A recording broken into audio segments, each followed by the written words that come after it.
Hi, my name is Olive and I talk about TV, movies, pop culture, and other random interests I have. I have a lot to say, and yes, you were genuinely wondering. This is my first video to giving YouTube a try. I wanted to make a YouTube channel for like a fun little hobby for quite a while now, and I finally have the courage to do it. Yay!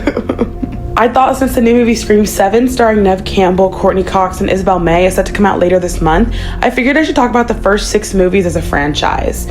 So without further ado, this is me talking about the Scream movies. I just want to say really quick before we start, trigger warning, an opinion. I know, I'm gonna have a lot of opinions and you may not agree with it, which is totally fine. If you have different opinions, I'm so happy to hear about it in the comments or whatever, if anyone actually watches this.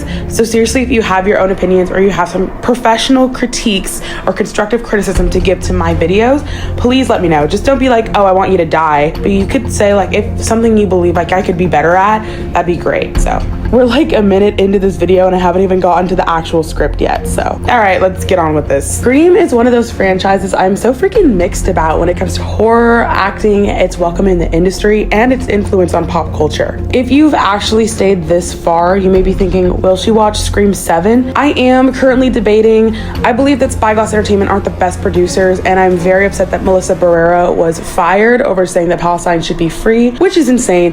Yes, I will say it with no shame, they made a mistake. While I'm happy that Campbell gets to come back for 7 after refusing to do 6 because she was getting paid extremely lower than she deserved, firing Melissa was such a bad move in my opinion. She really went from such an character in 5 to such an iconic one in 6.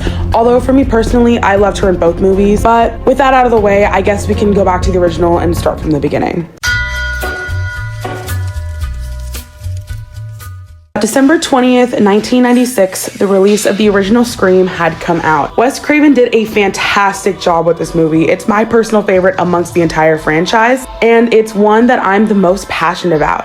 I think that Craven paved the way for these new types of slashers, for all the Halloweens and Friday the 13th of the world, a new type of horror with not an indestructible villain who kept coming back in like this supernatural way, but a human killing these people with just some random motive. A whodunit where you, the viewer, tries to guess who the killer is. Drew Barrymore with the opening where you immediately believe that she's the final girl and main character of the movie because she's on the front of every poster. She dies in the first 15 minutes of one of the greatest opening kills in horror history. She is so close to getting out where you, the viewer, including myself when I first watched this, believe she can't be killed yet, and she is. We then find out Neve Campbell, who plays Sidney, is the main character of the entire franchise. Sidney feels really boring in this first movie, but evolves. She had just lost her mother and was still grieving, and she turned into one of the best final girls in movie history. Then you have Dewey, who is played by David Arquette, and you can't not love Dewey. If you hate him, you are the problem. He is a true hero, even though sometimes he can be a little dumb and silly, but he is my baby. I love him to death. The killer reveal for Billy was one that felt really obvious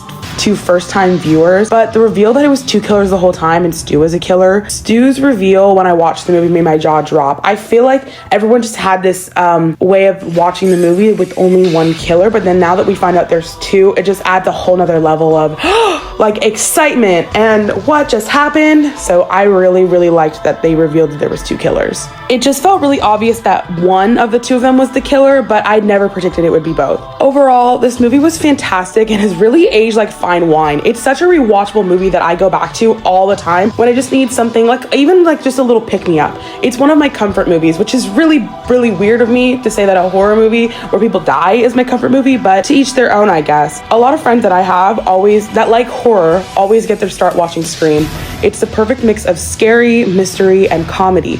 It's at the curve for new horror movies to come in the future, as well as the sequels. And speaking of sequels, Scream 2 came along a year later in 1997, and it was pretty good if it were a standalone movie, but for a sequel, it didn't live up to the expectation and hype the first movie had. Don't get me wrong, it's great for what it is. I actually really like it, and it's my second favorite of the entire franchise. An older Sidney with a new perspective that sees her in college with new friends. The creators killing off my king, Randy, was so sad, but really did set the tone for the sequels that once you survive a movie, it doesn't mean that you're going to stay alive forever. And they sort of used him as an example. I wish they didn't though. I was so sad. The overall energy and horror aspect of the movie was really good and had some good deaths. My favorite death of the movie was that one dude who died after getting like flung into a car window. It's kind of like foggy in my brain because it's been a while since I have seen this movie, but I'm pretty sure he did get flung into the window somehow. There was like a car crash scene or something like that right before Hallie dies, which we will get to Hallie in a minute because I still think, personally, don't tell anyone, I think she's alive. If they can bring back Stu, they can bring back Hallie. She was stabbed like 2 times in the chest. Like, girl, she's still alive. It's totally not my way of just coping. Scream was starting to get more creative with its kills, and I actually really appreciated that. It was the same with the chase scenes. The Gale Studio chase scene had my chungus ass at the edge of my seat. I did hear back that when it was set to be released, the original script was leaked because I believe the audience and the superfans were really excited for the movie that they found it and leaked it, so they had to change the ghost faces and ending really quickly. But now that we can see there being more than one ghost face, we know what to predict. Mickey was the fairly obvious one of the two to be Ghostface. He was creepy and like it felt so obvious. It would be so weird if it wasn't him. Mrs. Loomis, on the other hand, I did not see coming at all, mainly because she had like 15 seconds of screen time throughout the entire movie, and then at the very end when she finally gets revealed, we're like, oh yeah, she exists. She was a pretty good Ghostface though. The ending was really great. Back to Hallie though, I'm pretty sure that she was the original Ghostface along with Mickey in the movie, and I think that would have been so much better if her and Mickey were the Ghostface. No offense. I just think that we know more of Hallie's character. We see her a lot more in the movie than Mrs. Loomis, and the motive for Mrs. Loomis was good, kind of like a Pamela Voorhees type, but it just felt like we didn't even know like who is she? Like, we don't see her at all. We see her like once in the beginning, one time when she's at the phone with Gale after she was chased by Ghostface, and then one time at the very end, basically. That's like all we see of her. So it just makes no sense for her to be Ghostface, and I think that Hallie being the original Ghostface would have been so much better. Overall, it's a good sequel and sets up sequels to reach the level of how good Scream 2 was, because it was very good for sequels, and sequels really don't get that much love, but I am giving Scream 2 all my love because it is actually really, really, really well produced, and it's great, which a lot of them just don't. I mean, oh, I already said that. What the fuck? Okay, anyways, moving on.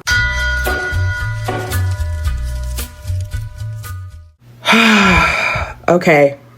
Scream 3. If there was an award for the funniest Scream movie, it would be Scream 3. It's pretty laughable, but it had its funny moments for sure. And I mean laughable in like a dumb way. I'm sorry. It's fun for what it is, but it's not that great. I didn't hate it. Okay. Don't get me wrong. I did not hate this movie at all. I don't really hate any of the Scream movies because I love this franchise so much, but it was probably the worst one of all of them. Don't come for me, please. Both Gale and Jennifer Jolie were the standouts to me. They were truly an amazing duo, and Parker Posey had a great performance. I really liked her character in this movie. The opening was fine. I think Cotton Weary being killed after having a quote-unquote happy ending with Sydney in Scream 2, it really gave me hope that his story was completed, but boy, was I wrong. The rest of the movie was just fine. The kills were nothing special. It kind of felt like a parody almost. The explosion of the house where Tom dies was pretty funny, but actually a really cool part where they were reading the script to see who dies next. I actually really enjoyed that part of the movie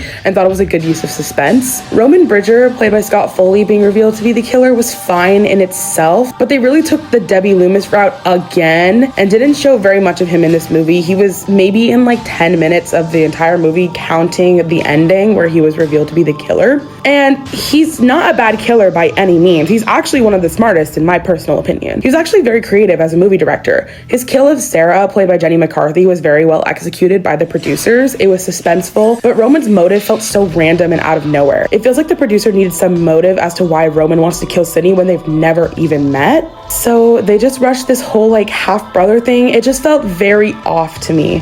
They had another person right there in Angelina, played by Emily Mortimer, who would have been a fantastic killer, but they wasted the potential she had. I really liked the rebuttals between Sydney and Roman. They acted like true siblings. It was pure comedy. The movie itself wasn't that bad. It is actually pretty underrated for a decent, it's decent. It's just okay. It did have a lot of problems, but looking back, I didn't realize how much I criticized this movie. It isn't really as bad as I'm trying to make it seem. It just felt the creators and the actors didn't care as much. Even the main character herself, Sydney, looks so bored in this movie. One great final part was Dewey proposing to Gale at the end of the movie, which was so cute, to a so-called like trilogy. We all thought that it was just gonna be a trilogy until 2011 comes around. 11 years after Scream 3, we get new people and a new Ghostface, the era of iPhone 4s and millennials. I know 4 has its loyal fans, but this movie is the one that I'm most mixed about, along with Scream 5, but we'll get to that in a minute. When I first watched this movie, which was actually in early 2023, because guys, I'm young, I'm not that old, I didn't watch it in theaters. Unfortunately, I would have paid money to go back in time to 2011 and watch this movie in theaters, so I will say that. I really did not like this movie at first. I had this ranked last in my Scream rankings. 16-year-old me really did not like this movie, but as I've rewatched it, it's definitely grown on me. I don't hate it as much as I used to, but I still do have problems with it. I'll start with the good. This was Craven's final film he ever made before his passing in 2015. It definitely wasn't his best, but it was pretty good nonetheless. A good thing about this was the blood. This movie is by far the goriest, with the creators going with these scarier kills like Rebecca's, Olivia's, and Robbie's. I really enjoyed this new cast, mainly the 3 girls of Jill, Kirby, and Olivia. The killer reveals were good, and the ending was really good. Jill making it all the way to Act 4 and literally dying at the last minute of the movie was very well played. The whole scene of her torturing herself to make herself look like a victim and plopping down right next to Sydney was so humorous, but in a good way. But now we gotta talk about the bads.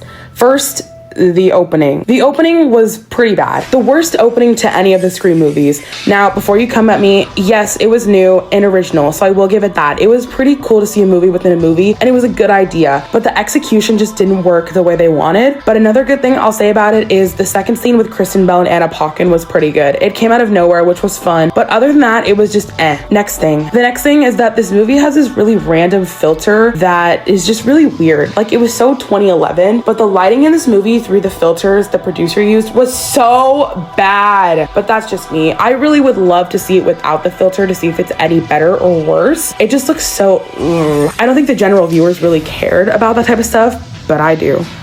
I care a lot. Finally, some of the characters were really annoying. I said some good things about the girls, but Trevor was so fucking irritating, and he was present almost the entire movie. No hate to the actor, of course. I think if you hate a character like I hate Trevor, then the actor does a really good job, but he was so poorly written and really annoying. The movie was good and the kills were great. Sydney is older and wiser in this movie, and I really enjoyed Neff's performance. It's actually my favorite of all the movies. I think her performance in Scream 4 was so good. Overall, it's grown on me, but it still isn't my favorite, and I might get called a weirdo because the next one we're going to talk about is not like the rest. You'll see why.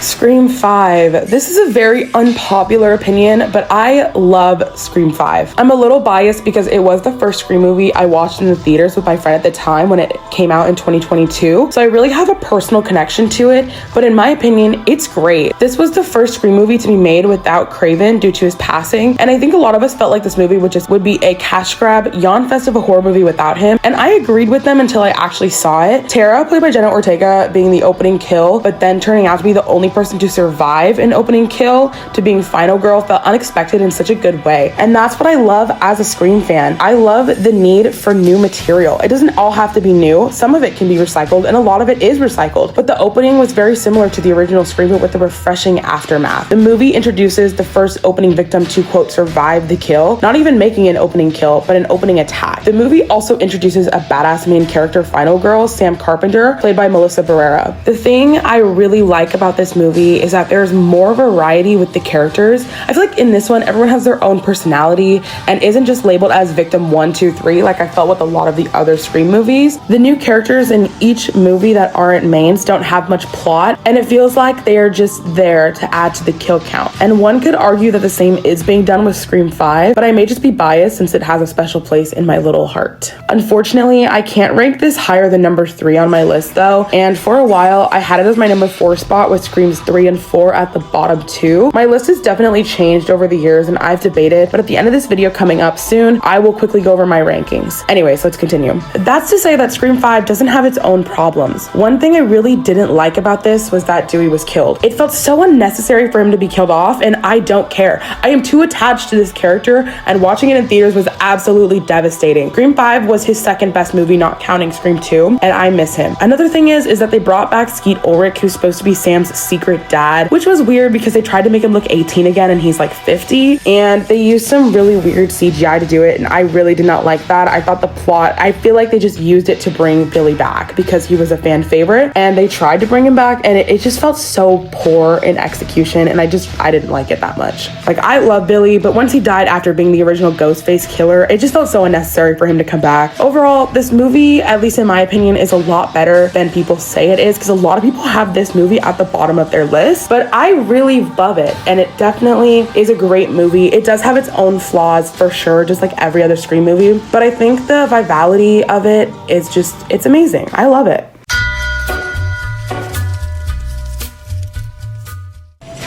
All right, we have made it to the most recent movie out as of recording this video. Scream 6 was released in 2023. I also watched this movie in the theater, and it was okay when I first watched it. I really didn't like it nor hate it. I will say I was way more scared watching Scream 6 in theaters than 5, so that's a plus. I mean, I was shivering in my timbers. The kills were more unique. I think the latter kill in particular was the star kill of the movie. Rip my girl Annika. They did her so dirty. So dirty.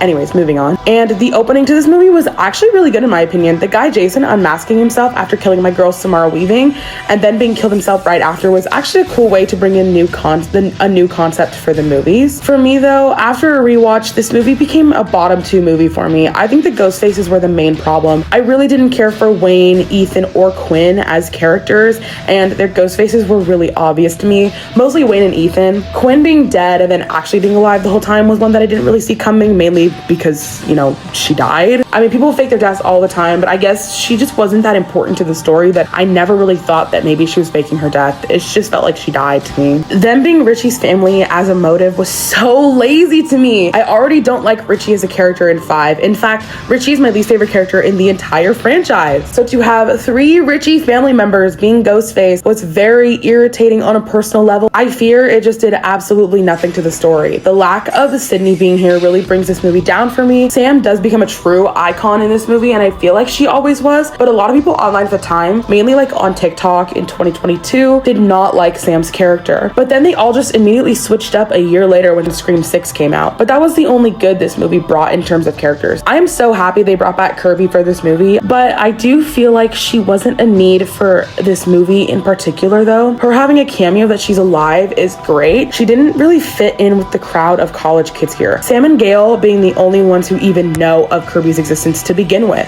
To end this segment, it's not the worst thing in the world. It just really wasn't my cup of tea, but if you like it, that's okay. This is a lot of people's favorite movie, and I can understand why. The kills are debated to be the best in the franchise, although I personally think that Scream 4 can give them a run for its money, but it's why a lot of people like this movie. Personally, it just wasn't for me. Okay, that was a lot to take in, I know. I totally started rambling about how much I didn't really like Scream 6, but we're done. We did it, guys.